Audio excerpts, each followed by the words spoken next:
ఇక స్వేచ్ఛ చూద్దాం. స్వేచ్ఛలో కూడా మనకి ప్రధానంగా ఈ కాశ్మీర్లో క్లౌడ్ బర్స్ట్ గురించే కనపడుతుంది. 46 మంది చనిపోయారు.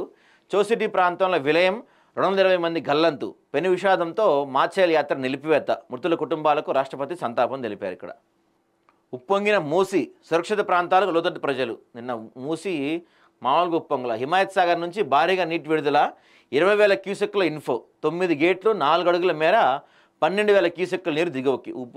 మూసి ఉప్పొంగుతుందండి. ఇప్పుడు 111 జీవోలు ఇవన్నీ ఆక్రమించి కట్టిన వాళ్ళకి ఇప్పుడు తెలుస్తుంది ఏంటి అనేసి. బీసీఎల్ని మభ్యపెట్టే ప్లాన్. రిజర్వేషన్లపై బీఆర్ఎస్ రాష్ట్రపతిని కలుస్తుందా? అధినేత కేసీఆర్ ఆ టీంలో ఉంటారా? ఆయన వెళ్తే పార్టీకి మైలేజ్ వస్తుందా?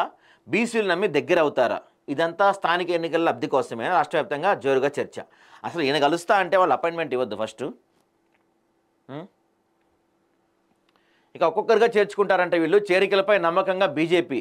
నెలకు ఒక్కరు చొప్పున తీసుకున్న వ్యూహం. శ్రేణుల్లో జోష్ నింపేందుకు. ఒకేసారి చేర్చుకుంటే కొద్ది రోజులే ప్రభావం.